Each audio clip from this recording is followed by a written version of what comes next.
What's going on, guys? Romer with Romer here. I'm here with a bunch of people. I got Buy Low, Sell Hines, Jameson, Checkmate, Flips. All these guys are crushing it. Big congratulations to Checkmate, Flips, a.k.a. Seth, or maybe I should reverse the way I say that. He just hit 90,000 in sales doing online arbitrage. He started with books, and so, I mean, that's huge that he's able to do that. Jameson, you guys probably know of Jameson. He's all over the community. Everyone knows about Jameson. He's just done really impressive things over the years. The fact that you're able to sell like millions a year, sourcing shit from stores is absolutely fucking ridiculous. And Jameson, he's got this really cool map of like America, Google Maps, where he's got like all the stores he's ever been to. And you can just see there's like fucking, how many is it? It's like 2,000, 4,000? For like 4,200. 4,200 different areas that he's been, different stores that he's been to. And so what he'll do is he'll go in and he'll scan the barcodes of items. Or no, you don't even scan them. Like Jameson just walks in the fucking store and he just knows what's good. like that's how long he's been doing this shit. Like he'll just like look at the video games and it's super frustrating to go in a store with Jameson because I'm like, dude, how'd you know how to get that? And I want him to like break it down for me. And he's like, oh, I just know. I've sold it before. I just have this feeling. It's just like, what the fuck are you talking about, dude? Like, I need data. Like, I need to know the sales rank. I need to know the e-score, all that. And we also have Matt, Buy Low, Sell Hines. You're in Vermont, right? New Hampshire. I always fucking one state over. I meant to say New Hampshire, but I said Vermont.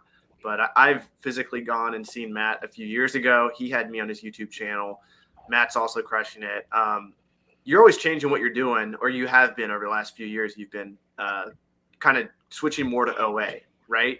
I'm probably 85% OA, 10, 12% wholesale, and then I can't get myself completely out of stores just because it's too much fun. Yeah, it looks fun. Yes. And I think you said storage at first. I was like looking at your little area. No, that's my snacks and my little break room. Yeah, I feel like people who like going into stores have had a lot of success in stores where I haven't, And because I haven't, I fucking hate doing retail arbitrage. I'm like, why the hell would you do this? But then there's people like you guys, Richie Hustles, Taylor Jones, who like are addicted to it. So anyway, I have some leads I want to show you guys, and I want your opinions on whether or not they're good. Do you guys use Seller Amp at all? I don't know. Okay. No. What about you, Seth? I don't know. Okay, I'm gonna show this to you guys. It's fucking Seller Amp's a great app, though. I've heard great things. Yeah, let me. I'm gonna exit out of some of these. All I need is a keep a chart. I don't need any apps. Yeah, well, this app, I might change your mind with this. Okay. All I need is a sales rank. No, I'm just kidding. Cool. So let me hide some of my stuff. I have like all my leads here. I don't want to give away everything. How to hide this? Okay. Jameson's all right. Got 4 tabs open to buy it as you show it. He told his VAs look, we're going live. Watch it. All right, here we go. And anybody who is hopping in this YouTube live, if you guys want to ask questions to anyone specifically or all of us, just ask a question and we'll get you answers. Okay, so here are my leads. And let's just open up. Okay, let's open this one up here. I want to show you guys first. Like, I wish Taylor would hop on here because I was actually going to show this to him. I might just tell him privately, but I'll show you guys right now. This is Seller Amp, and I'm not affiliated with this company in any way. I just think what they're doing is really fucking cool. So it breaks down. Let's actually get like a profitable item. Let's see. Okay, this one right here. We were actually just looking at this one last night. Are you manually sourcing these? Are you TA sourcing these? How are you sourcing? So a combination of going to a store that I know is good, and then I guess it's manually sourcing. Like I'm going from the store to Amazon. So we're just looking at clearance items on the store. That's number one. Number two, we're store stocking people. So last summer, I compiled a list of everyone who was selling chlorine. So all the chlorine sellers, the 40-pound tubs from Costco. I took all their store names. So now I have all their stores, and I'll just go in because they're all arbitrage sellers, right? Everybody who was selling chlorine is an arbitrage seller. And I'll just look for people who are, finding products that you can easily just Google search. So I'll Google search the item, and I'll just look at all the different prices. I'll just show you guys how I do it right now. It's really fucking cool. But this app makes it so much easier. So like this Chrome extension, it's called Seller Amp. And I know you guys are probably pretty set in your ways. You guys are all successful, doing close to 6 figures a month. Are you doing 6 figures a month, Bilo? I'm at 90 on average, so close. Okay, gotcha. Pretty damn close. And then Jameson, you're doing like 500,000 a month. A little more. You're in Q4, no Barbie, joke. Just in Some of you Barbie guys dolls. get up there. I mean, what did you do in Q4? What was your biggest month? Like Was it- 260, 70, You've done like, what's the biggest month you've ever done ever? like 300, I think. That's fucking like, that's crazy. I want to get numbers like that this year. So anyway, if you look here, you can enter the buy cost. So by default, this is going to be 0. I know that I can buy this for $28. And so check this out.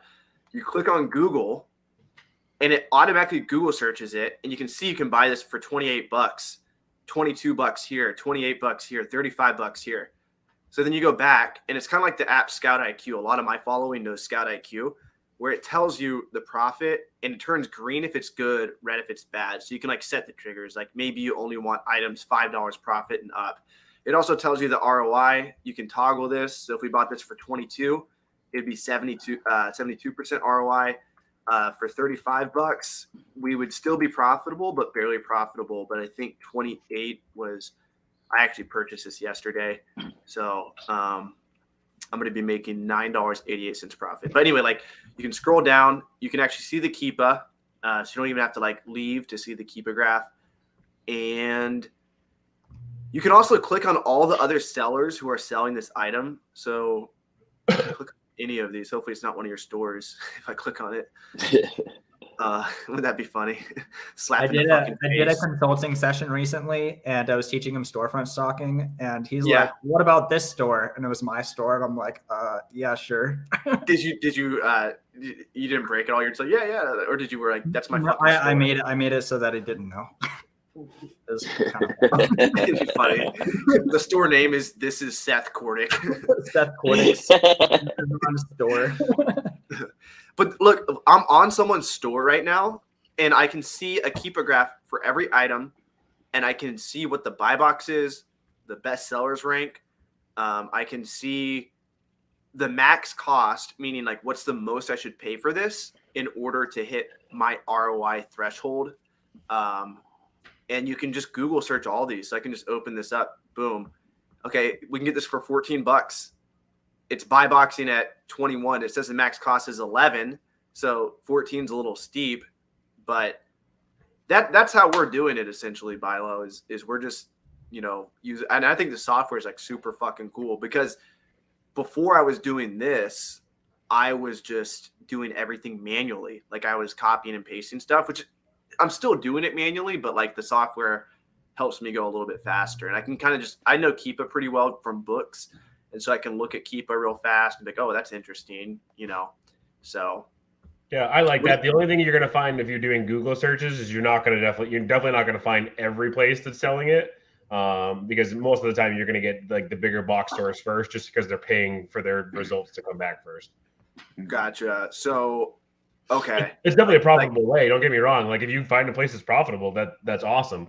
And I definitely don't do it that way. That's an awesome like extra addition. But I mean, like one of the places that I order a ton of like Nike stuff from, I mean, it's a decent sized store. It's probably only like one location in the US, like as far as like region. But like it's on page like 4 pretty much anytime I'm actually like searching that product, trying to find it in other places. It would be cool if you could sort, like if you could, I bet you could have Google sort it automatically by the lowest price. Probably. I bet Google does that. And then I see what you're saying. Like it's only going to show you like the top companies or like the top SEO or maybe paid traffic. Yeah, that I front mean, if page. you're looking at beauty product, it's going to suggest like the bigger, like it's going to suggest Sephora, Ulta, Kohl's, like the bigger name places first. I mean, you could probably dive, further into it. I would just make sure with that kind of stuff that you don't just like take those 6 first suggested ones and then just be like, oh, okay, those aren't profitable, and then just pass on that. I would definitely like expand it out and search more. Gotcha. I'll open up a few more of these, and then we can just shoot the shit. My team's sourcing these like right now. I'm not too worried about, like, we only have 4 people watching live right now, so like I'm not too worried about people stealing this shit. But if you guys want to, go for it. It is what it is. Can I sell this list later? Yeah. You just give me a 50% cut. Jameson's like, yeah, we have a new leads list coming out. We only got 10. Well, I was on a call with what's his name last night. Fields. Fields at Warner. Fields of Profit. I was like, screw his name up for some reason, but he was saying that he has 20 virtual assistants. Wow. And on the call, he didn't really clarify, but I think like 15 of them are sourcing for his leads list. So he's already spent $100,000 on inventory this month. And I'm like, okay, like that's great, but do you need 20 virtual assistants to source that much inventory? Like that seems really fucking excessive. And he was like, no, they're sourcing for the leads list. So he's only got like 3 or 4 that source for him personally. So, because I have 3 VAs doing this for me right now. It's my restricted inventory team working for me, but I make them put a couple hours in a day building this list. So let's look at this one. Like, would you guys buy this? Is basically my question. This is I guess it depends on what size and stuff. You know how to do the whole like see which variation sells the most. Yeah, I think I can show you. Let's see. I can get this at $18, and let's see. They're looking at the listing that's $37, $39. Yeah, so I can get this for $18.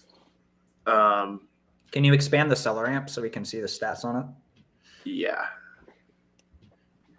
How do I expand it? Oh, I mean that was just fine. It was just okay, cool. Yeah. So yeah, $18, 54% ROI, $9. Like, but like, what about returns and shit for like an item like this? Like, one return would probably eat all my profit, right?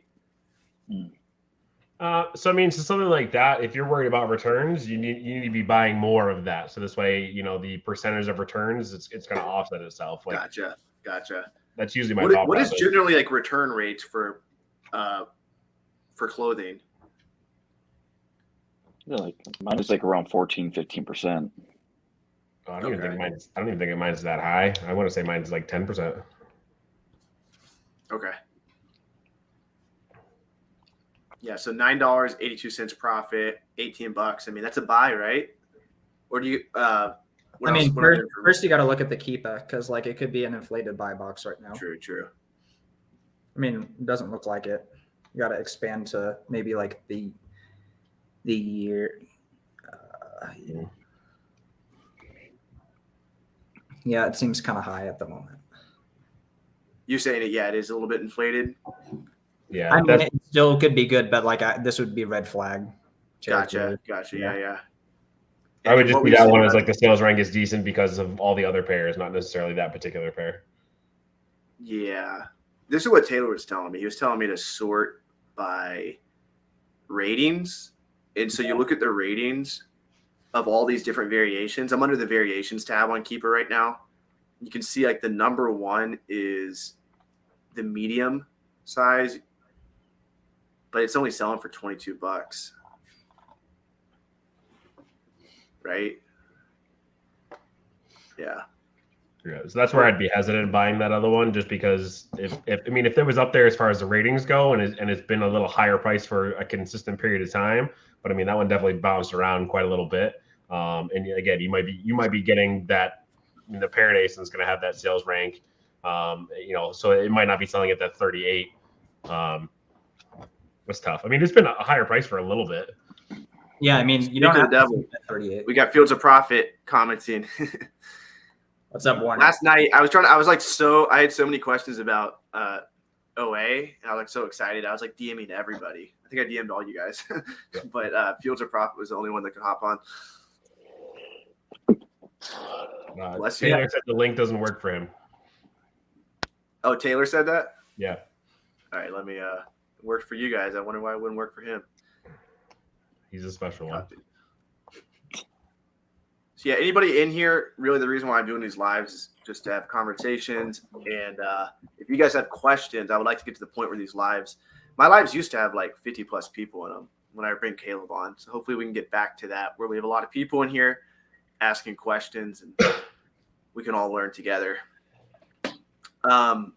So Seth, did you say what your strategy was? Do you do a lot of store stocking? Yeah, so a lot of what I do is I do a lot of used items, like used high ticket electronic type items. And so I've storefront stocked to like have a catalog of those items to be looking for.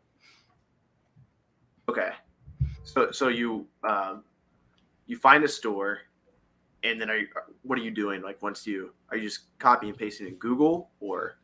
I should be using SellerAmp. I think that would be a lot faster, but recently what I've been doing is I have like an SOP for my virtual assistant to be looking at those storefronts. So I just give her like a link and she just like goes through with the SOP and like fills out all the data. Gotcha. But yeah, it's basically like I'm just looking for profitable stuff in there. And are they only doing storefront stocking? That's like a main thing that I'm doing. Oftentimes I'm either buying stuff or I'm like on the Amazon page and there's a ton of suggested things there. You know how it like the algorithm wants you to buy more stuff that's similar to it. So I just cut and paste those links and put it into my. Here we go, Jameson. He looks into it. Jameson, what's your strategy? Are you store stocking? Are you a little store stalker? No, I've never done that before. For my OA, I do mostly Amazon to Amazon flips. And like a year and a half ago, I talked about it in the Buy Box Edits podcast last night. I started going through my old inactive inventory on Amazon since I do a lot of toys. And I was just clicking on the listings, just kind of like reminiscing, like, oh, I bought that from Toys R Us a couple years ago, blah, blah, blah. And I was just like checking the prices to see what these items were going for like a year, 2 years later. And I was just like, I'm just going to start setting keep alerts on these. I was like watching the movie one night, drinking wine. So I was just like, I started setting all these keep alerts just on old items that have been out of stock for a year, 2 years. And after a couple of weeks of doing that, I had a couple hundred keep alerts. And then out of nowhere, I started getting hits on some of these of items that Amazon hadn't been in stock in the year or 2 years. And I started doing flips that way. And now I got my keep alerts of all rare old items, like up to like 11 or 1,200 keep alerts. And now I get a couple a day generally, not always like flippable anymore, but where I can still like find items where I can go really deep on. I don't do a lot of them, but I'll buy like maybe 2 or 3 times a week, but I'll buy hundreds of units of each item. So when you do like Amazon flips, are you buying like merchant fulfilled items mainly and then flipping them FBA? Like how is an Amazon to Amazon flip profitable? Are you because with books we do it 2 ways. One way is we find seasonality. So we buy textbooks during the off season, they're down low, and then we sell them during textbook season when they go back up. Or we buy them like the low merchant fulfilled price is $10, but the FBA price is like $40, and we know we can sell it for $40. So then we buy it for $10 and relist it for $40. What are you doing for Amazon to Amazon flips? Like, so I buy everything I buy is directly from Amazon. I want to have a receipt or invoice. Oh, Amazon.com. Like yeah. No shit. Amazon, like the store.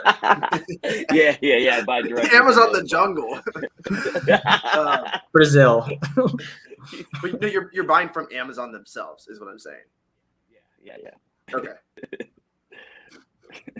And is that just because you're waiting for them to run out of stock, or? So half the time I wait for them to run out of stock. The other half I usually buy them out. If they don't have a limit on that item. So I like it better when they don't have a limit because then I can buy them out and then I'll be, hopefully the only man standing after that. And I've done that a few times. But aren't they going to restock? Most of my keep alerts are on rare items that Amazon may only come in stock in once or twice or 3 times a year. Okay. So it's like a lower risk of that happening, but I have been burned a few times where I've bought in like 200-300 of one item that Amazon was out of stock of for like 2 years. And then out of nowhere, they never sold out and I'm still like holding those items. But that's very low, chance of that happening Gotcha. with that stuff that I'm flipping. Yeah, it seems like everything I've ever seen you do, Jameson, it's like very like specific. Like it would be maybe not hard to train a VA to do, but like it's like you definitely have like this specific knowledge when it comes to flipping shit. Like even like at what's that event we went to, ASD? Yeah. ASD. You were like doing like a buyout for a bunch of toys, but you knew something about the toys, like that there weren't going to be any more of them, or at least that you were buying everything. That I like that idea of like you're buying everything, so like that there's not going to be another seller who's also buying a bunch of the same inventory. Yeah, exactly. I want to minimize, them selling, 100 units to 100 sellers. I'd rather them sell, 1,000 units to 2 sellers or 1 seller if I can get it that way. So do you do any replenishables then? Right that would now, kind of like, have by definition, those could not be replenishable, right? Yeah, I don't really have any replenishable. I have one RA replenishable, and that's it. Like besides that, I have no. It's usually just a one-time buy, and that's it. Gotcha. Couldn't it be a replenishable though? Because like, couldn't Amazon come in stock like twice a year? I mean, it's not like a replenishable in the normal sense, but like, they'll probably come in stock again at some point. And you can buy more. Yeah, like that. So yeah, maybe a couple times a year, I might be able to flip that item.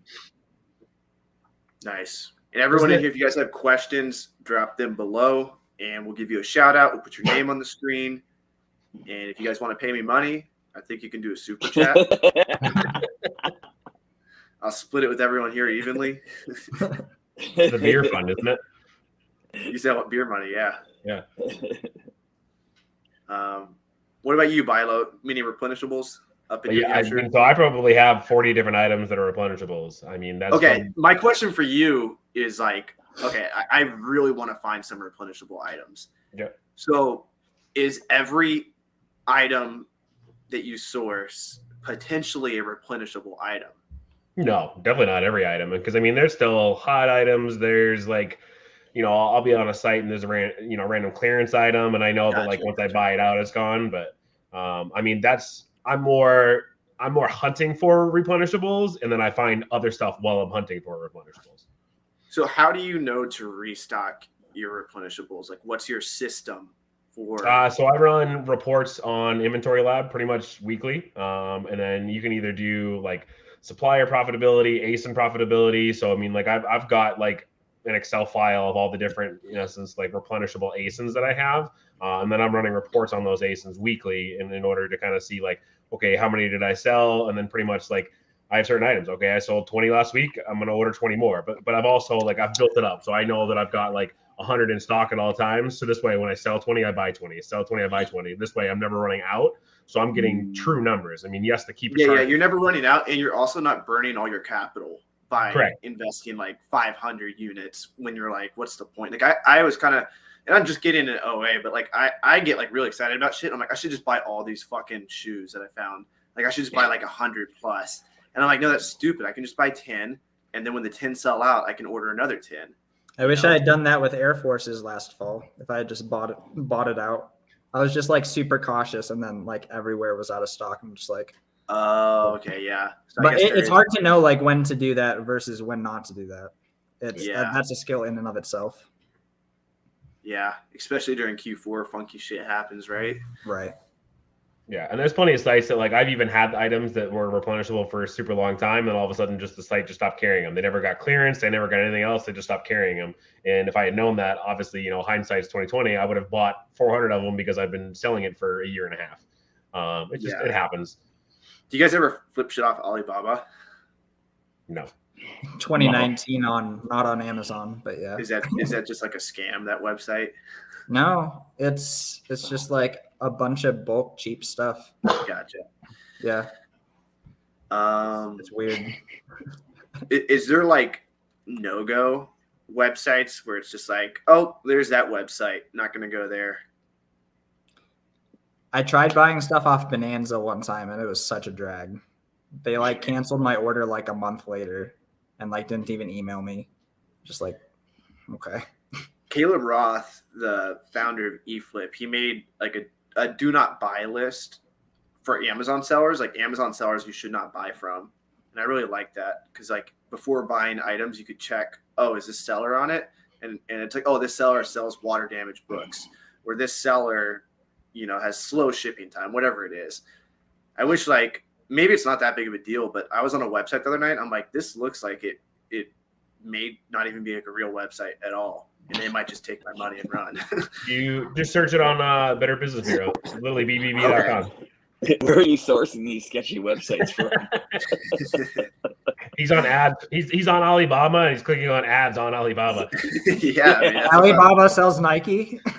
that's what Rick and Profit taught me how to do. Just kidding. Really? It's all cheaper. I'm joking. me and him both did like an Alibaba video a while back. So Alibaba definitely, I think Trevin was saying like, but Trevin does private label. He does private label, yeah. Yeah, so I guess that's different. And you also have to deal with the slow shipping time with Alibaba, because a lot if you're doing Alibaba, you're purchasing large amounts way ahead of time, and then most of the time, if you're doing private label, you know, okay, cool. As soon as these 600 check in, I'm ordering another 600 because I know how long it's going to take for me to get it. Have you messed with any private label, Bilo? No. No, Yeah. I like to know that something's going to sell beforehand before I buy it. I mean, I'd love to maybe do that for much further down the road when I've got money that I can just kind of throw at it and try. But I mean, I like looking at a keep a chart and knowing, okay, I've got numbers. Yep, this should sell. Yeah. What do you think the biggest bottleneck is for online arbitrage sellers? Is it capital? Like, okay, assuming capital wasn't an issue and cash flow, which is a big assumption, what would the bottleneck be for somebody? I know sellers who do 300K a month. I know sellers who do 50K a month. Like, what does it take to get? Are there online arbitrage sellers doing like $1 million, $2 million plus a month? Soros. What's his Twitter name? He does like 10 million. I think Warner mentioned him last night. Yeah. Arbitrage ops. That's what he is. Soros. I'm gonna follow him right now. His YouTube is arbitrage ops. I can type it in the chat, but I mean, there's definitely opportunity for it, but I mean, it just obviously you have to get a certain amount of team to prep stuff, and there's no way like you couldn't source. I mean, I suppose you could source it all yourself if you had the right profitable items, but I mean, like I have somebody that helps me source online. I don't have any VAs and stuff like that, and I mean, it's definitely time is probably my biggest constraint right now. Right. Yeah. Because even if you have like profitable items, it still takes a certain amount of time to like go through the checkout screen, and like if you're using a prep center, you still have to update the sheets, and like it still takes a little bit of time. It's much better than listing yourself, in my opinion. Right. I got a question about cancellations. A website canceled and I'm actually using the prep center you recommended, Seth, and we're sending them items, and 2 times the store canceled on me. Is this common with OA where they're just like, we think you're a robot? Are you shopping on Target? No, it wasn't on Target. But I've heard that the Target would only let us buy 3 of an item the other day. That's so annoying. I mean, I've had 9 accounts canceled on Target. So really, yep. What tips do you have there about Target? Well, Jameson's going to give you a better answer than I can on that because he can still buy stuff on there. So I used to have 10 commandments of Target. Like, don't violate these rules. I used to have one of these like crazy Target accounts for like 4 years where you could literally order 99 pay, and I could do that 10 times in a row and never get banned. I had like the greatest Target account, and then like 2 Christmases ago they had that 25 off of 100 toy sale, and I was doing it like 10 times a day for like 3 days in a row, and they hammered down on like 100 resellers that day, and I got hit. So now I got a new target account after that, and I was doing like 5-6 orders a day, 10 at a time, and then eventually I got that one banned. So I have another one now, but I'm very, very like careful with it, where I'm only doing maybe 2 or 3 orders a day. So it's not Target used to be my number one Are you website. keeping all these under your name, or are you doing a business name? So everything is still under my name. I actually just like added an extra like letter at the end of my last name. Like my last name ends in I. I just added an extra I. Like I don't know if that makes a difference. And then like I put my address. I put my address, and then like under address line number 2, I put like side door. Side door. Did you change your change your gender too? No, I kept that the same. I don't want to throw anybody off with that. Change the grinder though. You just change your gender every time you make a new Target account. They can't catch on. Zender.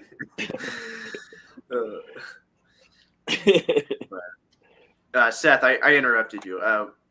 Did you have any? You're about to say about the address, about the order cancellations from a website. Have you dealt with that much? No, actually, I don't even think I was saying anything. But no, I haven't done extensive Target. But I've heard terrible things about it. Well, not Target specifically, but any store. Nike was canceling a bunch of stuff. That was a drag. What's like the general approach for that? For stores that cancel, or just in general when you're sourcing? Store cancels on you. Do you just bulldog through it? Do you tread lightly? Do you change? Do you get a new account? It depends on the site. Some sites, sometimes if you just order too much, they cancel it, and then you can go back in and order and just order less. Other sites, they in essence kind of like label you as a reseller, and you have to create a whole new account. It's site to site for a lot of them. Yeah, I guess like to prevent being labeled as a reseller, are there like certain protocols you should do? Like, because I'm just starting out and I might go on balls to the wall, and like I'm probably going to set off some triggers, in the algorithms at these stores. You're just going to have to find out what those are for each individual store. If you order 100 and it triggers it, make a new account, order 50. If it doesn't, cool. Then, if you want to, a lot of sites, I'll even just kind of like slowly bump up. Like I'll order 10 the first time. Okay, it's fine. I'll order 20 the second time. Okay, cool. 40 the next time. Yeah. It can't be worse than Amazon, like having multiple Amazon accounts. I've been through multiple Amazon accounts and multiple Facebook ad accounts. And Facebook is way better than Amazon in terms of black hat strategies. But if you type in Avery Martin on your credit card on Facebook, I'm like on their red list. Like my name triggers the account now because I'm like banned 6 times on Facebook for like an MLM scheme. I don't even have a multi-level, but for my book selling course, they got onto me because it was like too, I don't know, salesy, I guess. And we have a Facebook ad account now, but we went through that. But even that was better than Amazon. Like Amazon is just ruthless. When they don't want you, they don't want you, Yep.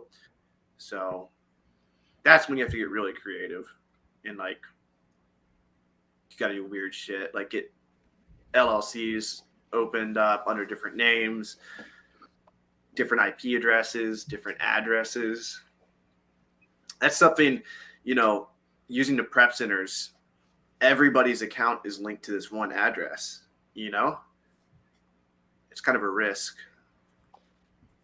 I've heard from some if certain stores ban somebody at that prep center, sometimes I've heard that they can ban everybody that ships to that address. So everybody's orders will get canceled from that store. Yeah. I know Kohl's does that. I've heard from a couple different people that use different prep centers that like they got banned on Kohl's, and then so did other people at the prep center also. Yeah. I mean, I actually have a personal story about that. One of my accounts got shut down, and then one of my I'm not even like, he's not really even a friend of mine, but his account was shut down too. And he reached out to me because my account was connected with his, and we use the same prep center. So it's definitely a risk. People told me about that years ago. And I'm like, oh, you're just being paranoid. But algorithms are algorithms, they'll take whatever information you give them and do whatever with it. Avery, when you make new accounts, do you keep using a VPN so that your IP address is different, or how do you deal with that? Because your old account still has the same web address. I mean, it's not like I everyone deals with use that all the an time. incognito browser, and then I use like a New York VPN for one account that I'm like super paranoid about. And then all the other accounts I just access via user permissions. So there's really no reason for me to actually log into the account unless I was going to like change like a credit card or like something like that, you know? So, I mean, I think if you're paranoid, you should just do everything you can. Like incognito browsers, VPNs, don't use the same addresses, which is hard if you know you're going to use a prep center, but it is what it is. But if you're not doing anything super sketch, I don't think it's that big of a deal. I'm gonna say, like, I have 2 Amazon businesses here at this warehouse, and one got shut down, and the other one's fine. One got Is your shut down name for on what? both of them? I didn't hear either question because it was both mumbled. We both said it. Go for it, Avery. Is your name on both of them? No. Both account? Okay, gotcha. Hopefully Amazon's not watching right now. They don't know who Romer's account is or Jameson's account is or Matt's account is. Yeah. Should we all give our marketplace IDs right now? Yeah, everyone in the chat, if you're here, go ahead and put it in the comment section. Caleb was telling me that at some Amazon conference, what did somebody say? Somebody was talking about either how they had multiple Amazon accounts. No. They talked about you're not supposed to scrape. If you have software, you're not supposed to scrape. Meaning like, this is why repricers suck. But repricers, like in an ideal world, repricers would have access to all Amazon's prices, but they don't. They only have access to the lowest 20 Amazon prices. And anyway, at one of these Amazon conferences, somebody was like, yeah, we scrape Amazon, blah, blah, blah. And there was like Amazon employees there. And an Amazon employee said, wait, you scrape?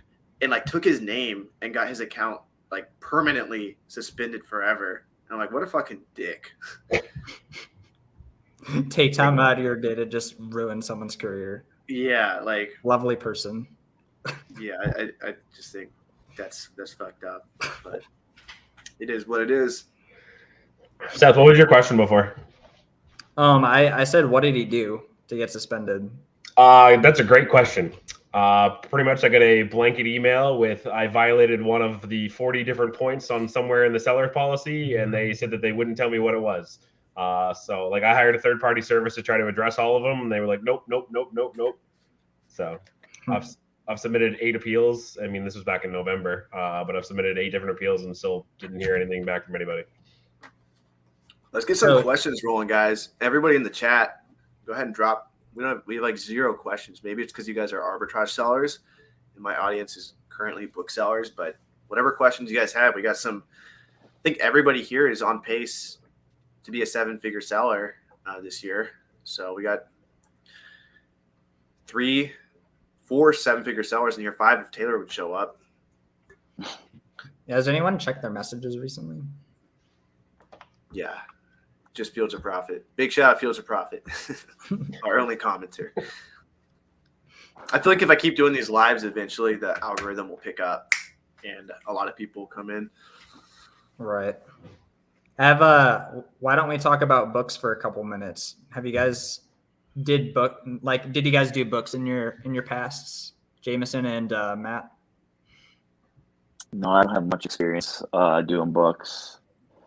I think pretty much the only books I've really done was like consignment for someone, because it was somebody that used to do like they had like a bin store, and they ended up getting like a truckload. It was like I think it was 14 pallets of books and like 12 of other stuff, and they asked me if I would like go through it. And I said, yeah, as long as it's 0 buy cost for me, it's 50-50 split, sure, I'll go through it. So it was just my time for it. But that was it. I mean, I made a couple thousand off of like a week's worth of work. But I mean, just physically it sucked. So that's probably about it.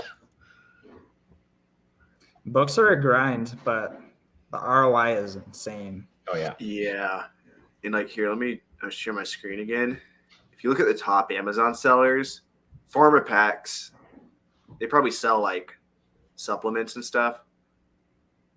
Wow, Sure. he's ahead by. Oh, just kidding. I thought we were going by. Why? So it's like 1 million reviews and then 200,000 reviews, but then there's 1 million review like. I think this is by revenue. Top 100. So the feedback shown after revenue. I see. But yeah, it shows different. But you have Glenn the Bookseller is number 9 today. This guy is fucking crushing it. I Serve is number 2. I see him around everywhere. I Serve. Yeah. Shurion. They're a phone insurance company. Wonder what. I bet they're selling just a bunch of broken phones. Let's store stock them. See what we can find. Good luck beating their prices. Can anybody sell? Like no resellers can sell like Apple, right? Apple's like a complete no. Yeah. Yeah. Say Jameson's probably got the oldest account here.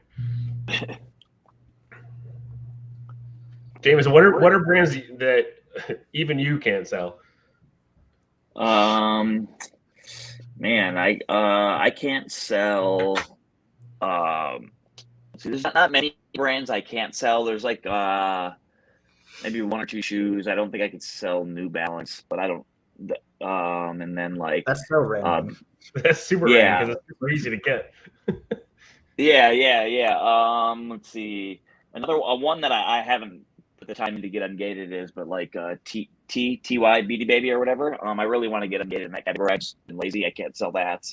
But I can usually find deals for that. I just never tried to get ungated. I think that's about it. There's another toy brand. I forget what it's called. They make these like weird, like green, like egg things, like dinosaur things that I can't sell, which I want to get in. And also besides that, I'm pretty much open in anything that I want to sell for the most part, I think. So jealous. That's cool. What do you have trouble with, Bilo? I mean, like LOL Surprise, like all this stuff is like red restricted. Not like if I can get ungated in it, I can find a place like a distributor and all that kind of stuff. But I mean, LOL Surprise is probably the biggest one because I mean, I find stuff. What is it? LOL Surprise. LOL. Oh, LOL. Yeah. Yeah. That's probably the biggest one. But at the same time, they don't accept invoices for that. Yeah, it's red restricted. What's that mean, red restricted? So you can't even apply to get ungated. Gotcha. Yeah, you can't submit invoices. Like that's how textbooks are. How many categories are like that? I mean, there's not a ton of products. I mean, you got to be like it's a super big brand, or like just certain brands just don't want anybody other than Jameson to sell their products. So, but at the same time, I actually just started selling on Walmart, and I can do LOL Surprise on Walmart. So, how's Walmart going? Good. I've got I think 110 products sold in the first 3 weeks. So, do you have a good flow for that? Like, when you're listing, are you do you just switch platforms, or do you have like a cross listing software? So for the most part, I'm only really doing stuff on Walmart for now, for like items that I can't on Amazon, or if Amazon's been stealing the buy box, where even if I match what Amazon's selling it for on Amazon, like it might be profitable, but I just can't do it on Amazon because I'll never get the buy box. But you know, it's not selling. Nobody's selling it on Walmart, so I'll sell it there for the same price, and I've actually seen like decent stuff. But yeah, when I was selling chlorine this summer, I was selling it for like 10% higher on Walmart than Amazon. Yeah, and then vice versa, like it would flip. Should I request for a comment to be removed in Feedback Manager if someone leaves a review stating the book they bought is too expensive? Yes. Yeah, 100%. You should always request, no matter what, but especially it's against Amazon terms of service to complain about prices. So if they complain about like price stickers, so if they complain about price stickers on a book, that's not a valid reason for them to leave a negative review. Most of the time it gets auto struck through. Like they'll just strike through it. But if you request a review and it has price in like the review, the algorithm again will catch on and it'll likely just strike through it.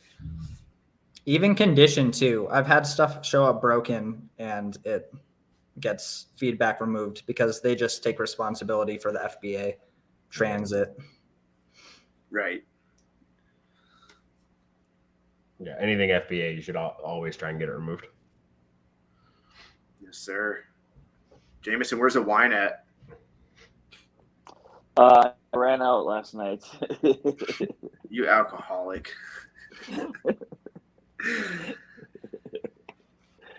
Well, all right, guys, we can wrap it up. I'm about to go on YouTube Live again with Miles on his channel. But, yeah, appreciate you guys coming on. Go. Bye. Have a good night, guys. Take care. Have a good one, guys. Fellas. Good chatting with Peace y'all. out.